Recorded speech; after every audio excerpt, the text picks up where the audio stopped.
नमस्कार साथियों, स्वागत है आप सभी का आपके भरोसेमंद यूट्यूब चैनल पर। साथियों, कल भारत सरकार ने राष्ट्रीय शिक्षा नीति 2020 को कैबिनेट की मीटिंग में मंजूरी दे दी है और इस मीटिंग के अंदर बोर्ड के एग्ज़ाम को लेकर यानी आने वाले सालों के अंदर बोर्ड के एग्ज़ाम किस प्रकार होंगे, कॉलेज के एग्ज़ाम किस प्रकार होंगे, पूरा का पूरा मैं इस वीडियो के अंदर आपके सामने डिस्कस करूंगा। तो वीडियो को लास्ट तक पूरा देखना और बहुत ही शानदार फैसले लिए गए हैं जो आप छात्रों को ध्यान में रखना बहुत ही ज़रूरी है। वीडियो पसंद आए तो अपने सभी साथियों को शेयर ज़रूर करना कि बोर्ड की परीक्षाओं में क्या क्या परिवर्तन होने वाले हैं तथा यह वीडियो सभी के लिए महत्वपूर्ण है क्योंकि पूरा का पूरा शिक्षा का ढांचा ही बदल दिया गया है। क्योंकि अगर बात करें इससे पहले शिक्षा नीति की तो 1986 के अंदर भारत में शिक्षा नीति लागू हुई थी और उसके बाद अब 2020 के अंदर शिक्षा नीति आई है, यानी कि 34 साल के बाद में भारत में शिक्षा की व्यवस्था को परिवर्तित किया गया है। साथियों, बहुत ही शानदार फैसले लिए गए हैं। आगे भी आपकी परीक्षाओं से जुड़ी कोई भी न्यूज़ होगी तो मैं आपको प्रोवाइड करवा दूंगा। चैनल को आप सब्सक्राइब करके रखना। साथियों, अब बात करते हैं कि छात्रों को 2 बार बोर्ड परीक्षा देने का मिलेगा मौका। जी हाँ साथियों, पहला फैसला ये लिया गया है। आपको विस्तार से अगर बताऊं तो स्कूली पाठ्यक्रम दूरस्थ होने के साथ छात्रों को इसकी छूट होगी कि वे चाहे तो बोर्ड में अच्छे अंकों के लिए एक बार फिर से परीक्षा दे सकेंगे। 50 साल पुरानी स्कूली शिक्षा के ढांचे को भी पूरी तरह बदल दिया गया है, यानी कि पहले 10+2 का पैटर्न लागू होता था, अब उसको पूरी तरह बदल दिया गया है। ये पहला फैसला लिया गया है, यानी अगर आपको आपके प्रतिशत और आपके अंकों से संतुष्टि नहीं है तो आप उसी विषय की एग्ज़ाम वापस दे सकते हैं।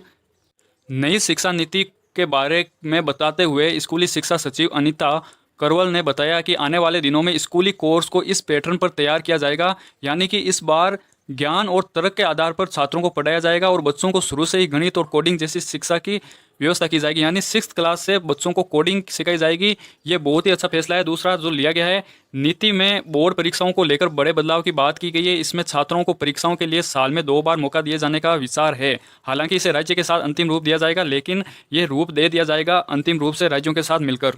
अब कई छात्रों के मन में यह था कि बोर्ड की एग्ज़ाम होगी या नहीं होगी, कहीं आपने फेक वीडियोस सुने भी होंगे, लेकिन मैं आपको साफ साफ कह दूं 10वीं और 12वीं बोर्ड की परीक्षाएं तो होगी, लेकिन पूरी बदल जाएगी। परीक्षाएं उस पैटर्न से नहीं होगी, आपको फेल होने का डर नहीं रहेगा। जी हाँ साथियों, 10वीं की एग्ज़ाम को लेकर शिक्षा नीति में कहा गया है कि अगर राज्य सरकार नहीं चाहती है बोर्ड की एग्ज़ाम करवाना तो वो नहीं करवाएं। साथियों, ये बड़ी खबर है। केवल 12वीं की एग्ज़ाम मैंडेटरी है, यानी केवल 12वीं की एग्ज़ाम करवाना ही अनिवार्य है। 10वीं की एग्ज़ाम अगर बोर्ड नहीं करवाना चाहता है तो वो नहीं करवा सकता है, ऐसा भी इसमें प्रावधान किया गया है।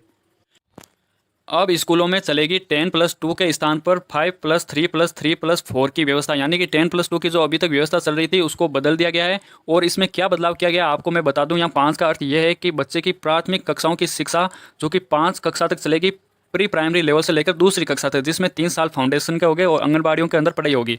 फिर यहाँ 3 का अर्थ यह है कि तीसरी क्लास, चौथी क्लास और 5वीं क्लास की पढ़ाई होगी।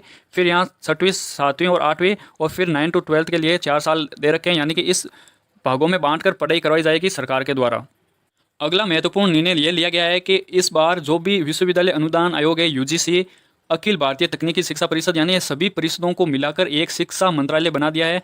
आपने पिछले कुछ महीनों के अंदर खूब सुना होगा कि मानव संसाधन विकास मंत्रालय, तो उसका नाम बदलकर अब शिक्षा मंत्रालय कर दिया गया है और ये सभी जो आयोग हैं उनको मिलाकर उसके अंदर शामिल कर दिया गया है। ये बड़ा फैसला लिया गया है।